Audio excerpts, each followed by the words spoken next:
دوستوں، ہر سال کی طرح اس سال بھی 1 مئی کو مزدوروں کا عالمی دن منایا جائے گا۔ بڑی بڑی تقاریب کا انعقاد کیا جائے گا۔ ٹھنڈے ہال میں آرام دہ صوفوں پر بیٹھ کر صاحب لوگ مزدوروں کے مسائل اور ان کے حقوق پر بات کریں گے۔ آخر میں ایک شاندار ظہرانے کا انتظام کیا جائے گا اور پھر گویا یوں سمجھ لیا جائے گا کہ اگلے 1 سال تک مزدوروں کے مسائل ختم ہو گئے اور انہیں ان کے حقوق مل گئے۔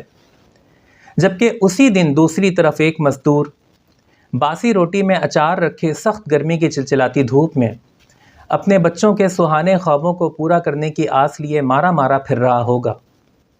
ہائے وہ مزدور جس کے پائے ہمت پر نثار، سنگ دل سرمایہ داری کا سرے ناپائے دار، ڈوبتی نبضوں میں دوڑاتا ہے جو خون حیات، جس کے دم سے جگمگا اٹھتی ہے بزم کائنات۔ زندگی کیا موت سے ڈرتا نہیں مرد حزین، پھر بھی اس دنیا میں کوئی پوچھنے والا نہیں۔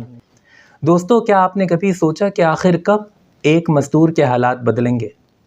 آخر کب ایک مزدور کو اس کا بنیادی حق ملے گا؟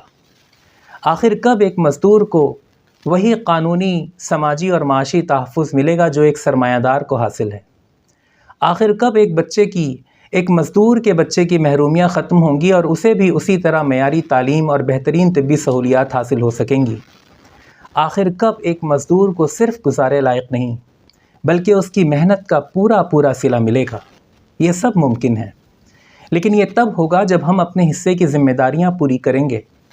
آئیں عزم کریں کہ رسول اکرم سرور دو عالم صلی اللہ علیہ وآلہ وسلم کے فرمان اعطوا الاجیر اجرہ قبل ان یجف عرقہ کی روشنی میں ایک مزدور کو اس کا پسینہ خشک ہونے سے پہلے اس کی محنت کا پورا صلہ دیں گے، اس کے مسائل کو سنجیدگی سے سنیں گے، اس کے بچوں کے اعلیٰ تعلیم کے حصول کے لیے اس کی مدد کریں گے، اس سے بہتر سلوک کریں گے اور ایک بہتر زندگی کے حصول کے لیے اپنی بساط کے مطابق اس کی ہر ممکن مدد کریں گے۔